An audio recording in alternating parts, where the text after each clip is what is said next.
Hello and welcome to Network Africa. I'm Joke Rogers. Today on the program, we'll begin in Ghana, where President Nana Akufo-Addo says his country is experiencing its worst economic crisis. The president said in a televised address to the nation on Sunday that Ghana is indeed in crisis.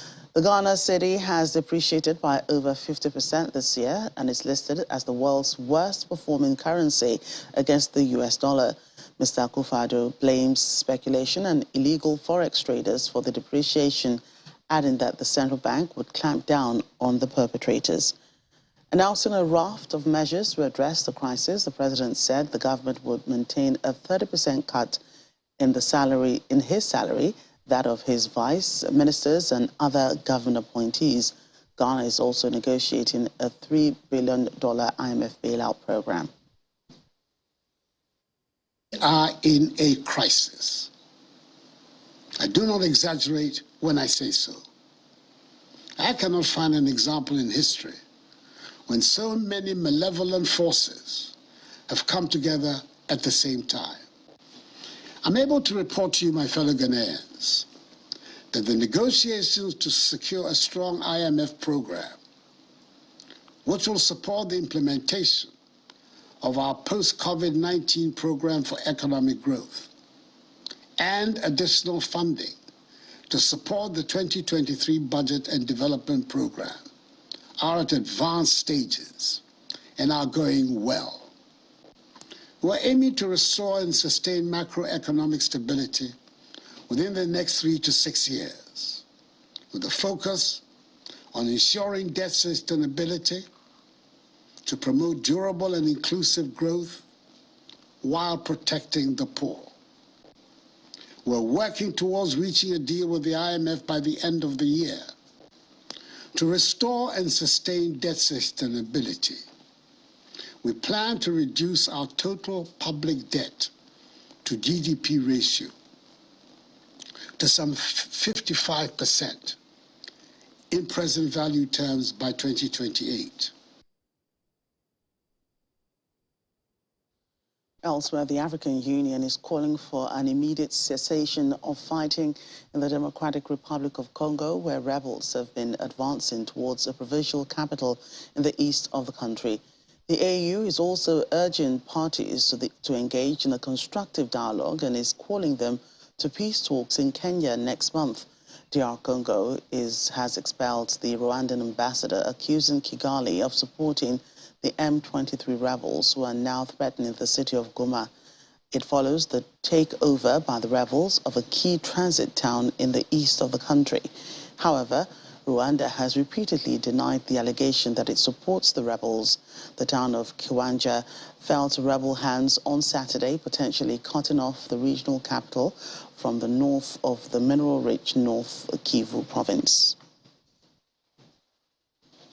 In the meantime, Rwanda's president says he has had a good discussion with the UN Secretary General about de-escalating the situation in the east of the Democratic Republic of Congo. The conflict has been raging in the region for months between the DR Congo's army and the M23 rebels, who seized 2 more towns over the weekend. In a tweet posted on Monday, President Paul Kagame wrote that the ways and means to de-escalate and address the issues to a peaceful end are with us. We just have to commit ourselves to applying them. Kinshasa has repeatedly accused Rwanda of supporting M23, an accusation Kigali has always denied. Different initiatives by the Angolan president and the East African community, which both countries belong to, have been unable to stop the violence and resolve the decades-long conflict.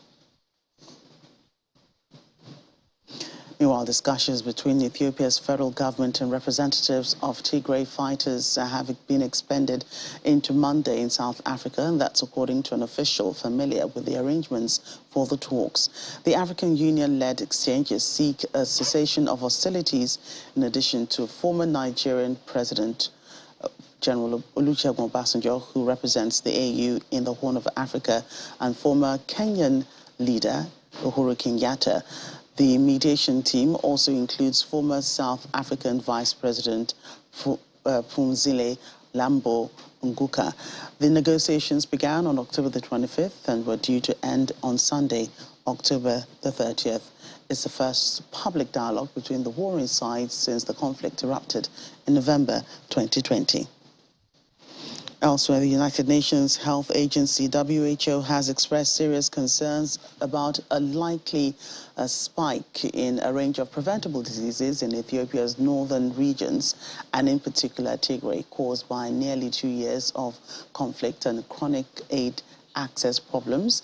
According to the WHO, malaria infections have risen by a full 80% in Tigray and by 40% in Amara compared to last year, although cases are decreasing in Amara. But malaria is just one of the deadly threats facing millions of people affected by conflict, and humanitarian agencies have issued repeated alerts on their behalf since fighting between federal troops and separatists in Tigray erupted in November 2020.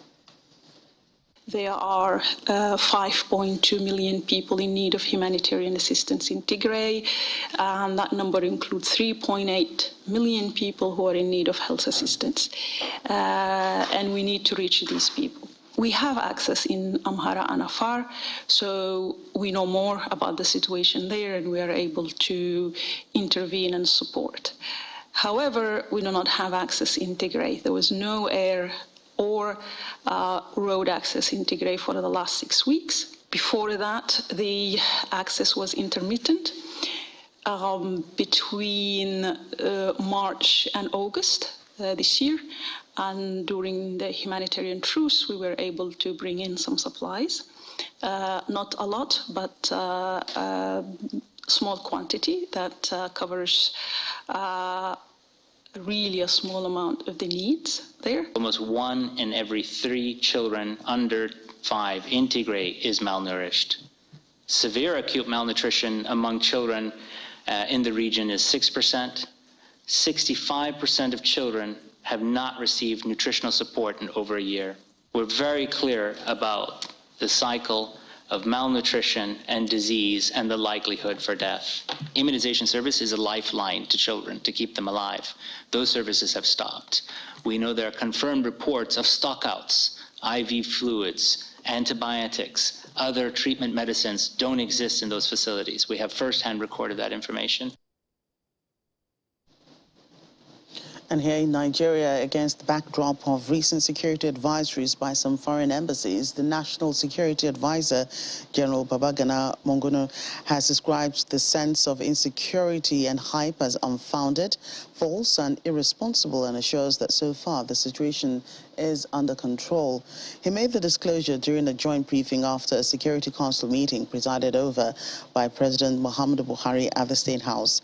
He says that the way the alert was released by foreign embassies complicated the situation, which for him was simply an unnecessary distraction, while the Chief of Defense Staff, General Lucky Rabo, says that there is no cause for alarm, stressing the heightened level of alertness of the Nigerian troops as well. Any exaggerated sense of insecurity, any hype about a disintegration of our security forces, intelligence agencies, is unfounded. I want to assure Nigerians that so far the situation has been under control.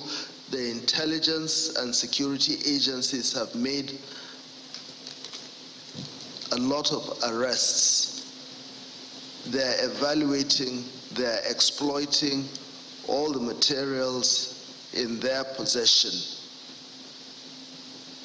We are not in the habit of disclosing whatever has been done. But the most important thing is that from the time these stories started emerging until now, about a week to 10 days, you can see that so far the situation has been brought under control. The issue of Nigerians being made to panic is unnecessary. The situation in various areas of the Federal Capital Territory The situation has been brought under control, and we're trying as much as possible to work with our neighbors and within the domestic situation to work with our foreign partners in a responsible way, without giving the impression that Nigeria is skating on thin ice and we're about to implode. That I would want to dispel any illusion about any heightened sense of insecurity. It is false, it is irresponsible for anybody to give that signal. We're working with our foreign partners in a responsible way, and Nigerians should go about their normal daily undertakings without being put in a situation of fear. Elsewhere, Somalia, the African Union and the United Nations have condemned the twin car bomb attacks that targeted Somalia's education ministry building in the capital Mogadishu this weekend. Somali President Hassan Sheikh Mohamud said at least 100 people were killed and more than 300 were injured after visiting the bomb site early on Sunday, adding that the fatalities would likely rise. According to police, a vehicle packed with explosives rammed into the education ministry building located at a busy junction, followed by gunfire. Another blast occurred in the same area. In the meantime, the Somali government has created a $1 million emergency fund to help people affected. Two private firms have also pledged support towards the victims' fund. Congolese singer Fally Ipupa has sent his condolences to the families of 11 people who died on Saturday during his concert in the largest stadium in the capital, Kinshasa. According to one witness, the stadium was packed beyond its 80,000 capacity. Even the corridors were jammed. Reports said the size of the crowd vastly exceeded the number that the security personnel could control. 2 police officers were said to be among those killed. The country's interior ministry has called for the organizers to be punished for failing to limit the number who attended the concert. I learned the news this morning when I woke up, and I was saddened by it. I'm from Kinshasa, and I obviously share the pain with the families. I'm waiting for more details. There's still speculation. Some speak of 2 deaths or 2 police officers, but still, I don't really know. For the moment, I'm waiting for all the information.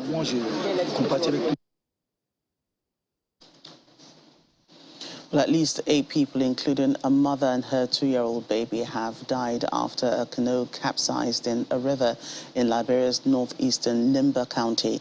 Local authorities say over the weekend, 7 of the bodies were retrieved from the Yar River and hastily buried near the river.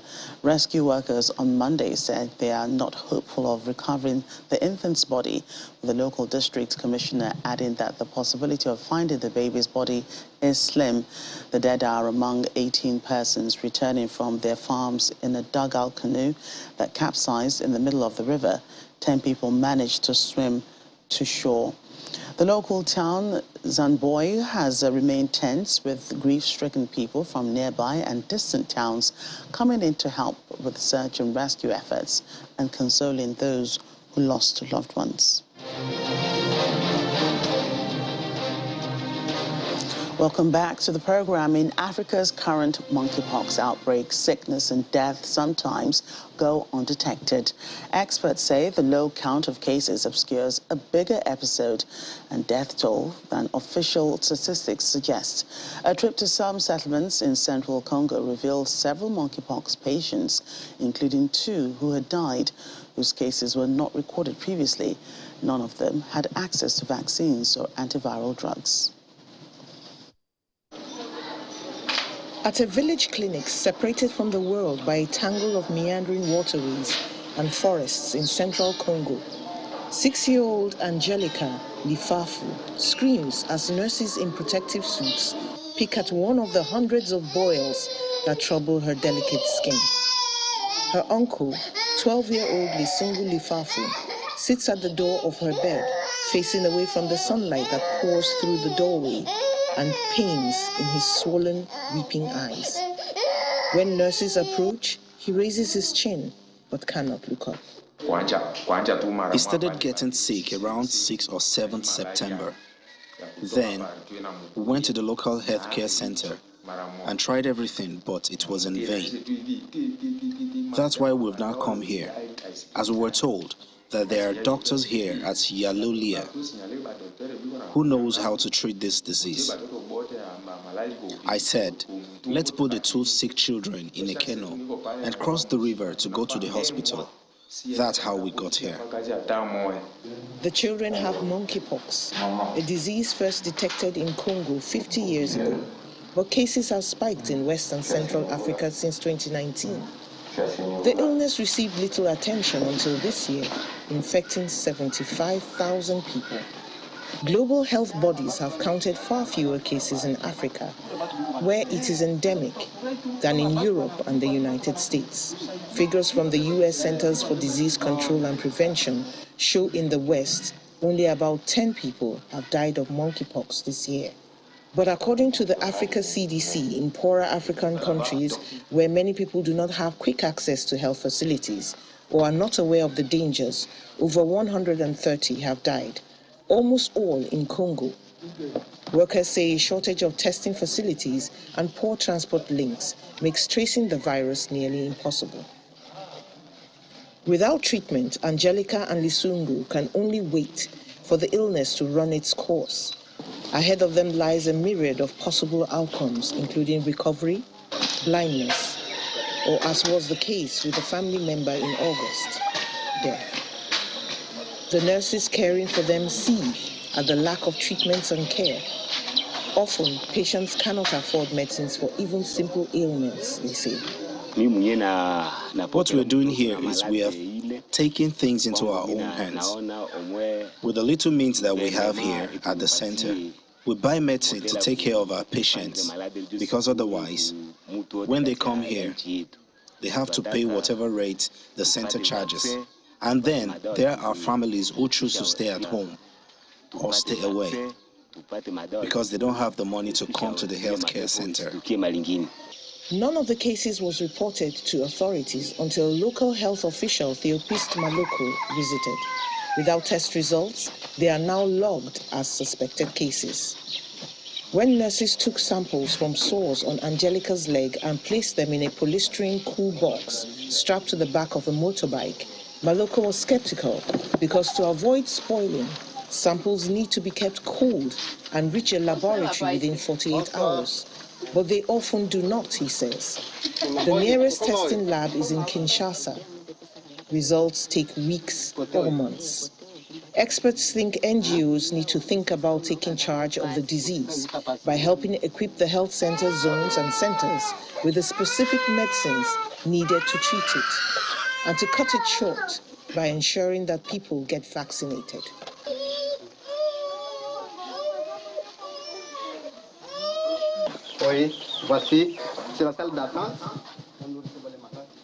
For 4 years, the Very Nile, an initiative to clean the Nile, has been partnering fishermen to clear the waters.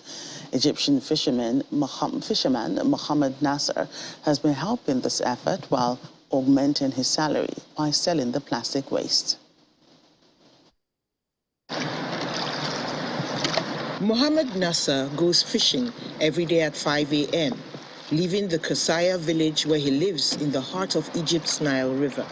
After selling the fish he captures, the 59-year-old fisherman goes back to his boat, where he collects garbage thrown into the Nile, which he calls home and the source of his livelihood. He gives the waste he collects to the headquarters of the Very Nile initiative, to which he sells the garbage for 14 Egyptian pounds per kilo, a much-needed source of additional income to feed his family of 5. The effort to clean the Nile made me more comfortable. It opened for me a source of living. If fishing does not bring profit and I don't work enough, I collect some plastic bottles, which help support the children and the household. Even if I get nothing in return, I'll still clean the Nile because it is my livelihood. Any waste that I find, I collect in the boat. I have many large bags here. I collect buckets, shoes, bag, anything. When we all do it, the space is clean with no trash. In 2020, the initiative launched the workshop to recycle plastic waste to support women residents of the Kasaya Island who otherwise could not find suitable job opportunities. Now Nasser, his niece Hayam Mohammed, and her son Yaya all work with the initiative to protect the environment while securing a decent living. While the grandfather cleans the Nile, the niece works at a workshop where women iron layers of discarded plastic bags that are later used in making bags and other products.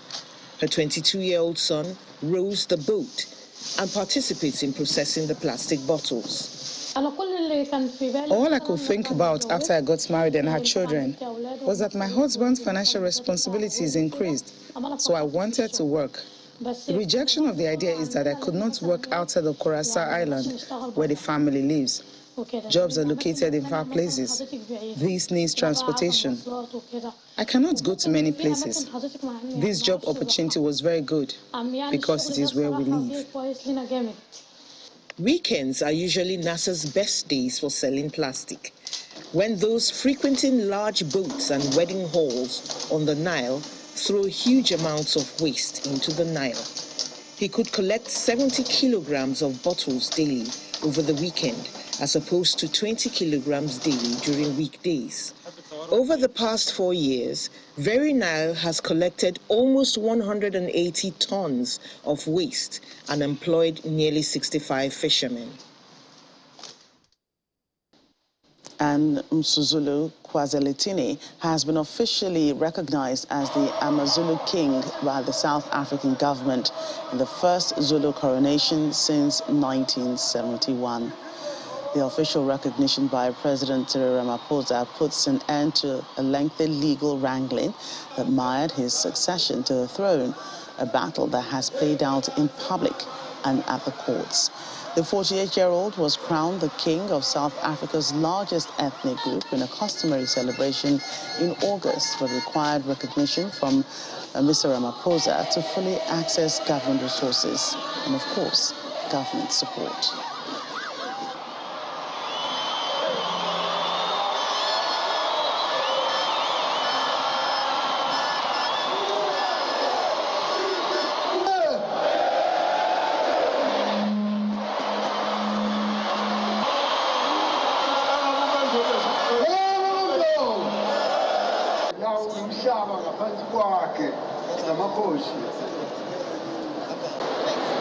You have picked up the mighty spear that has fallen. May your steady hand guide and bring stability to the kingship of Amazulu.